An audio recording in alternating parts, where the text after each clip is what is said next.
Mr. Chairman, ladies, gentlemen, and others. I am the Swedish youth delegate representing 76 Swedish youth organizations with more than 500,000 members.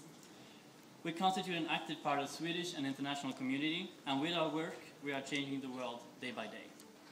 Today, I will address the issues of discrimination and inequalities in society that affect young people.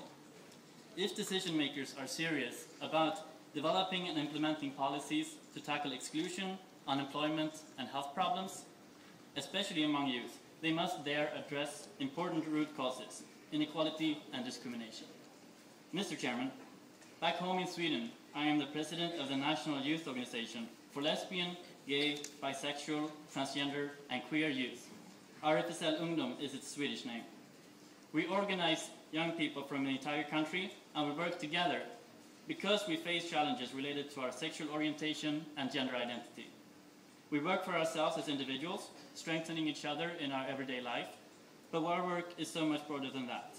We work to create spaces for everyone in society to be themselves and to be able to explore their identities and their dreams. We want to widen the box. Norms and stereotypes affect everyone in society. Gender norms tell us which clothes to wear and how to act, and norms about physical ability tells us that we need to be able to walk with our legs. The heterosexual norm tells us that we need to take interest in people of the opposite gender. These norms affect everyone, those who break them and those who conform to them. Any discrimination ground paired with being young creates another kind of stigma. Young people are rarely entrusted with their own judgment when it comes to sexuality, gender, or other important parts of life or a young person's identity. Instead, we are left with the ideas and norms from older generations. This stops us from being ourselves and repeats the mistakes that earlier generations have made. Before we realize that discrimination and unequal treatment is an issue of power, we will reach nowhere. To do this, we need to move past tolerance into a state where we are all equals, where nobody has to rely on the tolerance from somebody else, and where nobody has to get the permission to exist in society they are both part of. Mr. Chairman, young people with an LGBTQ identity face challenges related to their physical as well as mental health. They experience bullying in schools, domestic violence, and discrimination in the healthcare system. Some young people are completely excluded from society because of their identity. This can lead to depression, anxiety, homelessness, and suicide attempts.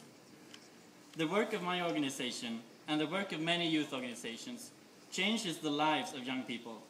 It is remarkable to see young people who in many ways are mirrors of myself 5 or 10 years ago grow many inches during a summer camp when they for the first time ever can be open and honest about their hopes, fears, dreams, and their past. The possibility to give this to young people changes lives and gives them tools to tackle discrimination in society. Through a young civil society, young people meet challenges because of their faith, ethnicity, physical or mental ability, sexual orientation, gender or gender identity, can turn challenges into advantages and take part in society fully. Mr. Chairman, the new technology speeds up interaction between young people on different continents and even between young people in one country. This means that the information about human rights violations spreads very quickly, and the young population of the world has the possibility to take a stand immediately for their rights and the rights of their peers, no matter where they live. We need to consider if we can afford continued inequalities. Human rights violations take place on every continent every day. Many of the violations pass without notice and without action from society. When people are denied their rights, they are forced into a life of exclusion, poverty, and unemployment, and maybe even criminality. The health decreases and life expectancy is shorter. The possibility to get a good education is close to zero. Actions need to be taken. Governments should acknowledge the Yogyakarta principles, the human rights for everyone, no matter their sexual orientation and gender identity. A serious issue is hate crimes towards transgender people, sometimes supported by the state.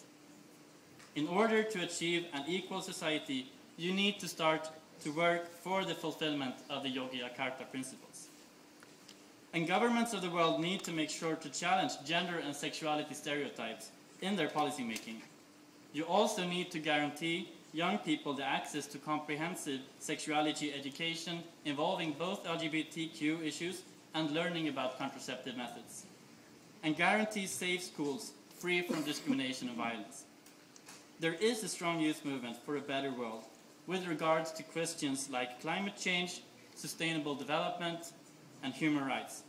Young people and youth organizations get together for change.